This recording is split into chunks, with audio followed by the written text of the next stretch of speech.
You know, there's a widening wealth gap between the haves and the have-nots. So which side of the divide are you on? And how do you bridge that gap? Gain greater economic control, freedom, and security for your family and loved ones.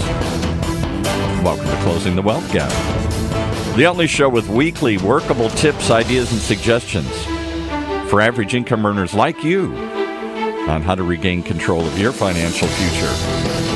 From the man who's helped many, Tyrone French. Hey, Tyrone. Hey, Paul. How you doing today? I'm very good. I'm excited because today we're not just going to share your wisdom. You've brought some other experts along here. That's right.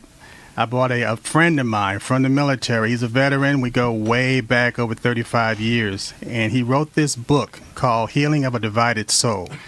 And as a matter of fact, he was one of the guys that actually inspired me to write my book. Really? Okay. And, my show is Closing the Wealth Gap. But I want people to look at this from a philosophical point of view as far as being aware of why they're doing certain things or why they're not doing certain things. And it goes back to mindset. So when I was thinking about putting the show together this week, it was like, well, who do I know can help set our minds right here? Huh? That's right. That can check off on all those boxes. And it was Thomas White. And Thomas, what I like for you to do is just come in and chime in a little bit, tell us about yourself, and what do you bring to the table today? I'm actually a retired veteran, and I actually work for Department of Homeland Security right now. Is that why there's black helicopters flying around our building right now here? Well, yeah. Well, you know what? I don't think I got that call there. Okay. But that's what I do. I work for Homeland Security on all these disasters right now, and I'm an author. I try to do motivational speaking, sometimes inspirational, and my book is basically based off of a lot of philosophy. And again, what inspired you to write this book? And before he does that, see if we can turn his volume, our volume on your end down a little bit, because I'm hearing it come back through the let me see speaker if I can here. do this. So while you're doing that, Tyrone can tell us how long you guys have known each other here. Well, to tell you again, there's an island in the Northern Pacific called Guam. Yeah, sure. And I was a 19-year-old kid, just joined the Navy. They sent me over to Guam, and it was one of those things where it was a 12-hour flight. And it was like, what have I gotten myself into? What have I done? But the minute I stepped off the plane and that atmosphere hit me and the charm of the island, I have never. I can say there's not a week that goes by that I don't think about that island. Really? And the friendships that I cultivated while I was there. As a matter of fact, just a case in point, we started a reunion. And my goodness, and it's getting larger and larger every single year. So our buddies from Guam, it started out where it was about 8 of us, 8 to 10. Now last year it was about 15, and now the group has grown to about 20, 25 people. So. And do you go to Guam to reunite? Or that's one of the things we plan on doing. Maybe sometime next year. But our next reunion will probably be in Las Vegas. Wow. So it's just a bunch of guys getting together and just fellowship and having a great time, reminiscing. But also, it's a brotherhood. So we're trying to make sure that everybody's okay.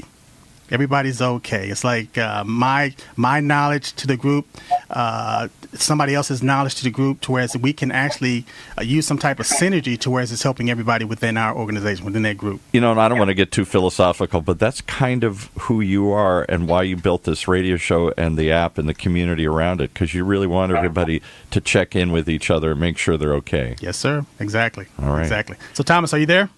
Yeah, I'm here. Okay. So actually, there's a section in your book is called Time, and I thought it was just perfect as far as the wealth gap, to where so many people they know what they do, but they put it off, and what they're doing is they're wasting so much time. So I'm gonna read a little section, and I'm gonna ask you what inspired you to encapsulate this paragraph, because it's perfect as far as getting people to take stock at what they're doing right now and the move to actually take that thought and put it into action. But it says, time waits for no one, but it's neither fast nor slow. It's what we do with our time that tells us how our life will go. But the truth as we know it is that time will always reveal the truth. It will always reveal what we're doing and what we're not doing. So I want you to elaborate on that as far as how does that apply to everyday. And we're just in my business, we're talking about consumers. How does that apply to everyday consumers as far as getting them to appreciate the time that they have and not waste it? Well, within time, we're in time. We're not owners of it, and everyone is either producer or consumer. So what happens with a lot of us is that we get to a point where we're standing still, not gravitating towards the knowledge of progression. And standing still is basically when you're procrastinating and contemplating, and those two things will never propel you forward. It would only allow things behind you to pass you up. Exactly. Okay. So can I just make one point? I'll try to get out of this thing here and not keep interrupting. But you said something that's so profound I've never heard anybody say. You said, we don't own time, we're just in it. And it isn't my time. And yet everybody always say, have you got time? How much time have you got? You're saying you don't have any time. It's not my time. Exactly. Exactly. Time has no beginning, it has no end. It's what we do in our time, within time. And we don't own it. It's not our, because we think I own my time. It's up to me to decide what to do with my time. It isn't my time. Right. That's right. It's this false illusion that I have time and therefore I can spend it like money however I want to, including not spend it, just keep it in the bank as if it's going to grow and I'm going to have extra time left. And right, and one of the things I look at, even a tombstone, and you look at that tombstone, it has a beginning, a born, and it has a death, or an ending. But it's a dash right there in the center. That's your time. And it's what did you do with that time from beginning to end that's going to matter the most as far as your legacy. And it is kind of a dash from the beginning to the end, and before you realize it's the race is over. It is a dash. This is true. So that was the philosophy behind that particular paragraph that you actually read. Growing up, I've seen where a lot of people just constantly struggled. I mean, they would work one job, two jobs, three jobs, still come up $10 short on their bills because of a lack of understanding. And the thing is, successful people don't just do, they do in order to. And the key phrase is in order. In order to. That's right. You have to be in order. I don't care whether you're in a financial lane or you're in a spiritual lane, because it's just think about it in the country that we live in. We can speak of the world, but we're going to speak about the country we live in. We live in a capitalistic country. So to live in a capitalistic country with no capital and to not understand how to regenerate capital, that's a major problem. It requires an attitude change and a philosophy change. Exactly. Matter of fact, in your book, The Healing of a Divided Soul, you got this one chapter, and it talks about a mental battlefield. And one of the phrases that jumped out to me, it says, change that thought, change your fate. And basically, it's the thought that creates the feeling that catapults you to the activity which generates the result. But if we're not aware of what's going on as far as being able to change our thoughts, to change our lives, we're going to continue to do the same thing day after day, month after month, week after week, getting the same results, trying to figure out, how did I get here? After 10, 20, 30 years, how did I get here? So, again, just looking at your book, there's so many boxes that you've crossed off as far as us taking responsibility for ourselves, because we're consumers. And as a consumer, you're actually being, if you get to the point to whereas you're either creating wealth as a consumer for yourself or you're creating wealth for somebody else. But either way, you're consuming or you're being consumed on a daily basis, unless you are aware of what's going on and taking responsibility for your own life. So I want you to touch on that, elaborate on that as far as being able to change. What allows people to change to whereas they're focused now. They're focused on what it is that they need to do to create that different reality. Starts like you got to have a new thought. That's what you said in the beginning here. I'm again marveling at another phrase here. It's that simple. I change my thought. I change my fate. Exactly. That's right. That's right. That's basically what it boils down to. Everything that we do, all the way back to our being created, started with a thought, whether it's here on this earth or beyond that. It was a thought.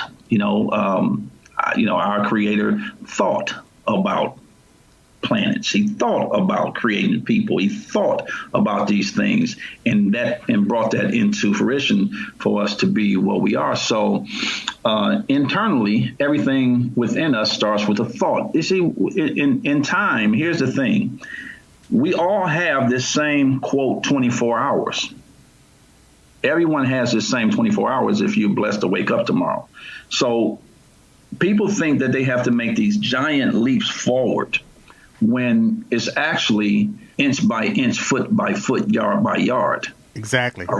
And that will lead you to a better place. But what happens with a lot of people is that when the things are easy, in other words, they don't require a lot of discipline of the mind. When it's like that, what they tend to do is they will approach that lane until they run into some sort of difficulty. Right. And then they pivot.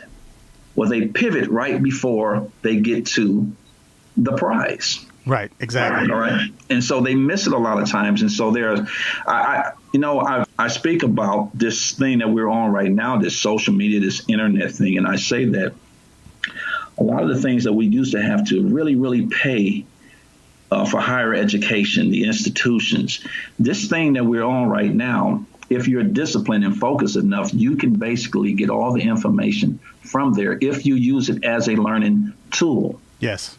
All right. Because a lot of professors and instructors that work in universities, they're on social media and they will talk to you if you have communication skills to talk with them. And they will offer you that information free. Exactly. So it's really about how we ingratiate ourselves with people and how we focus on wanting to live better. But I've always told you, friends, that we have to have a reason why we're doing something. We can't just build revenue and have no purpose of what to do with it. Exactly. It has to be something about giving to whoever. You have to be willing to help people. And so I personally think, that I want to have revenue where I'm not worried about my next bills, but I don't want to leave here with a lot of revenue. I would prefer to pass it down to my next generations coming up because it is a tool used to help those in need. Exactly. And that's the essence of who we are. We are people that are designed to help each other through this. Exactly. You mentioned one thing, or actually two things you mentioned about maintaining your focus and discipline. And I liken it to when you don't really have your purpose set and you set out on a journey, something will pop up to get your attention. And all of a sudden now you're focused on that, which is going to actually take you off track. Then something else will pop up and you'll focus on that. You'll take another step towards that. Then something else will pop up. And eventually you find yourself back in the same position that you started in, but it could be 5, 10, 15 years later just because you didn't have the purpose. You didn't have your purpose set to actually, when you started out, to pursue something, pursue that thing, but also capture it, achieve it. It's like a feather in your cap. Achieve what it is that you set out to do. And if you're not satisfied when you get there, or if you're not content, then start out on a new journey. But what I find is that a lot of people, they'll start their program and they'll stop because, something else shinier popped up. Or something, we had a couple more whistles, a few more bells, and they decided that was the end thing. It's almost like fashion. And this month or this year something is in and next year it's out. So what you started on now, it doesn't have the same quality. It doesn't have the same luster because of fashion trend versus being traditional, being, setting, being, going after something that that's going to add the security that you're looking for. That's going to give you just this stability that you're looking for. And a lot of people are going for the quick buck, or they're going, like I said, the whistles and bells that they don't even understand. And they find themselves, like I said, 5, 10, 15, 20 years in the same position that they were in because they lost focus and they weren't disciplined. It's very hard to change the mindset of a person who doesn't want their mind changed. Okay? So, in other words, you have to go into a learning process with an open mind. All right? If me and you agree on everything all day, there's no more room for us to learn. We've put a ceiling on our learning, right? And if we disagree all day, there's no more to learn because, once again, we've put a ceiling on our learning. So you have to go into, whether it's finances or anything else, with an open mind. Therefore, you have room to learn, okay? You know, one of my favorite philosophies is that God does not spill blessings. He pours them, okay? So if you don't pour from your cup into someone else's cup, there is no room for him to pour into your cup. I just will reiterate, he doesn't spill blessings. I like that. How does a tree get its blessings? It doesn't sit in the middle of the river. It actually sits on the edge, on the shore. It gets its water through the roots as the flow of the river keeps moving. You have to pass the blessings forward. In teaching people about revenue or regenerating revenue, a lot of people never learn how to value the dollar. Okay? They never learn, so they go out and they work 40, 80 hours or whatever, and then they take their money and they run and they give it on things that will not give them any kind of return in order to look the part. Right? So they're not into regenerating their money. They're just into looking the part and spending it. Right. So you're always behind the 8 ball if you don't teach them. And we talked earlier that the focus of a lot of people, there's a reason why classes are usually 45 minutes, because most people will lose focus within that time frame. So you give people tidbits to bring them along until they can actually walk on their own. If you give them too much, you lose them. Right. So, that's just some of my philosophy. So I got to ask you guys both one question here. You're trying to get people to change their mind, how they look at things. You're trying to get them to focus and find some purpose and stick to it. Right. None of those are easy. If they were easy, everybody would do it. Exactly. Why is it not our natural inclination? That's what I've never understood about so many of these things within our mind. If I stick my hand in the fire, my body says, pull it out. That hurts. Right. If I get in the way of danger, my body says, run or fight or flight, right? But when I get lazy, when I lose focus, when I can't find purpose, my mind doesn't slap me in the head and say, come on, let's go. It rewards me and says, good, lay on that couch a little longer. This feels good. It goes back to inspiration. What inspires you? Because see, you could be motivated. You can go to listen to the greatest motivational speaker in the world. I think I am today here. I may be today. Man, they can have you running around the room and walking on hot coals and everything, and then when you leave, that stimulus, it's like, well, what did they say? Well, I don't know, but it was good. Yeah. Versus being inspired. So when you walk away inspired, when you change the way you look at things, the things you look at change.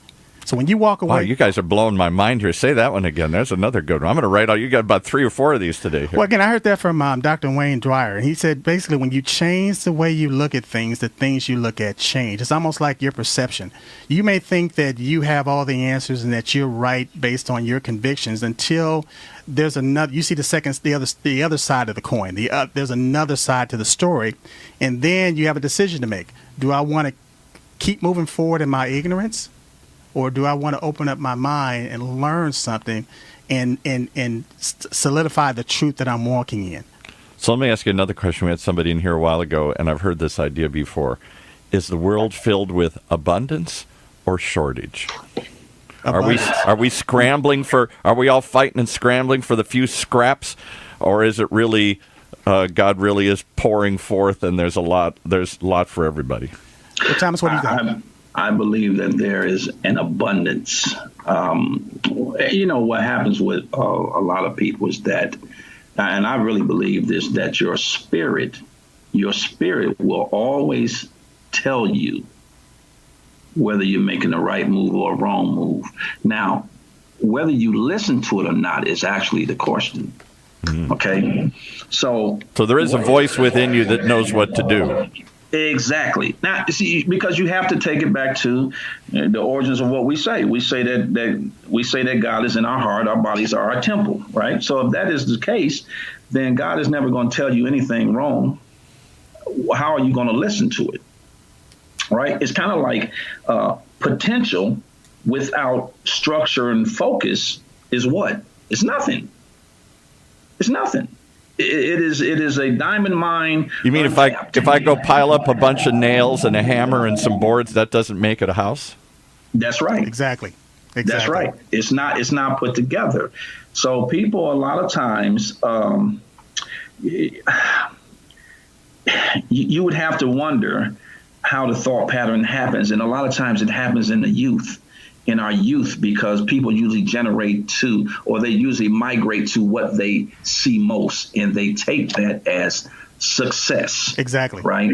So what I always say is that when we were younger, and especially where, man, you come up at French, when we was younger, we weren't really taught to reach for the sky. We were living in the basement, and we were taught to reach for the ceiling. But what we didn't understand was that the ceiling was actually the floor of the people above it. Exactly. Oh my goodness! And that became the subject of our limitations. And again, we couldn't see the abundance that was in front of us because we created a limitation for ourselves. And we began to live that reality. Because you're living in the basement, and as far as you can see is the ceiling, and as you said, that ceiling is just where it starts. There are people on top of that ceiling. Exactly. And when you touch that ceiling, and you know that you can't get above that ceiling, you begin to lose hope. Well, yeah, right. Or belief. Or belief. Both, yeah. Yes. Or belief. So you have to, when you go into things with an open mind, there is no amount of knowledge that you can't let in. Your body, your brain being the greatest computer ever, there's no amount of knowledge. You're not going to overload if you take the knowledge in, right? So generally people will say to me, they'll say, Thomas, you think outside the box. And I'll say to them in response, how can you tell me that I'm thinking outside the box when you have no clue to the dimensions of my box? You can't see the box. That's right. So you create your own box. You put your own ceiling on top of yourself. And so the answer that we always are like trying to reach for outside of us, it is already planted in you. You have to sometimes dig inward versus outward. We only got a couple of minutes left. I gotta take this opportunity to ask you one more question that always intrigues me here. Is it born within us, or is it something that you can acquire? When a little boy named Barack Obama was sitting in a village in Indonesia, did he or anyone around him in his wildest imagination ever think he could grow up to be president of the United States? Was that something within him that he just, there was a boundary? There was an endless boundary that in his mind, or was that something he acquired over time? He achieved one goal and then said, maybe I can go farther. So there's a thing called being put on the path, on the right path. Let's make this like a tree. Well, we know that the tree actually gets its energy from two places, from the sun coming above, from the water underneath. So we know that the trunk of the tree comes up and it goes into branches. We don't know where the branches are going to go. We don't know where the twigs that's on the branches are going to go. Our job is to put them on the right path and keep the mindset straight. Because our process is to grow, is to develop. Right. So he grew into becoming the president of the United States because he was in the right. He had the right conditions, the right environment. The tree was getting the right nourishment, and that's where he grew. He ended up.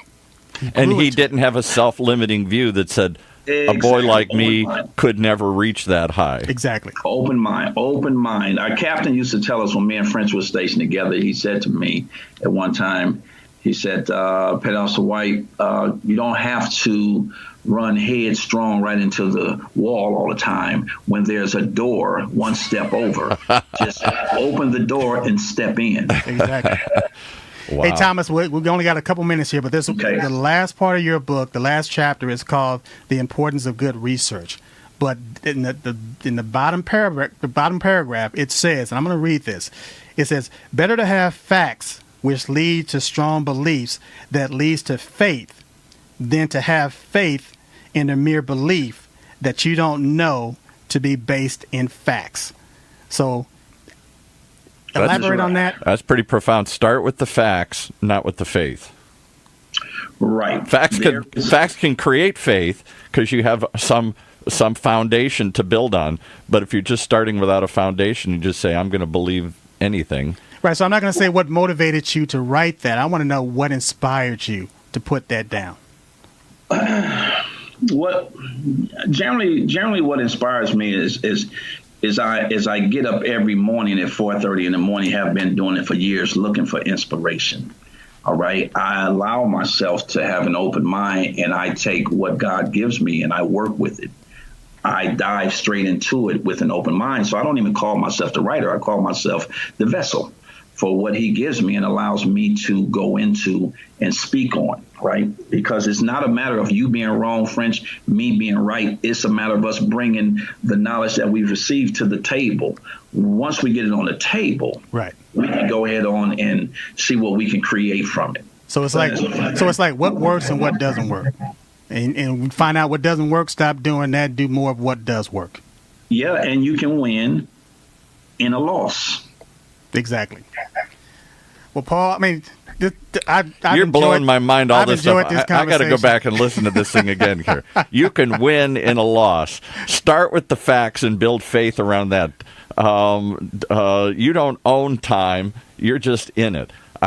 You're making my mind swirl here. I don't know what to do with all this. That's Thomas White. That is Thomas White. Good stuff. How do they reach you if they want to learn more? Tell us, White. Well, the book Healing of a Divided Soul is on Amazon, Barnes & Noble, and Author House. I'm on social media. I'm on Facebook. I have about 3 or 4 pages on there. But Thomas L. White III. And you mean there were 2 more of you that came out first here? so that's I can easily be contacted through those media forms or Tyrone French there. That's right. Well, yeah. It's part of the community he's building. It's part of the connections he's creating. And it sometimes I think, we all wish we knew people like Thomas White, but we don't know where to find them. Maybe we're not seeing them in our own life. If you feel that way too, that's why this radio show and all that goes with it exists, to help you build a network, to help you build connections, to open your mind to new ideas, to close the gap that you think can't be closed. Exactly, and it's just a basic mastermind group. To whereas again, if you feel you need to reach out to Thomas White, just contact TYRONEFRENCH.com, and I'll get you all the information that you need. I would pick up your app and listen to it every week if he was on there. I appreciate that. I'm very inspired. No, you're some very thought-provoking ideas here. Simple words that have very profound meaning behind them. I appreciate you. I concur. All right. Thanks so much for coming with us today here, guys. And we'll remind everybody, there is a wealth gap, and you can close it. But it takes help, takes facts. Find a way forward. Join us each and every time for another episode of Closing the Wealth Gap.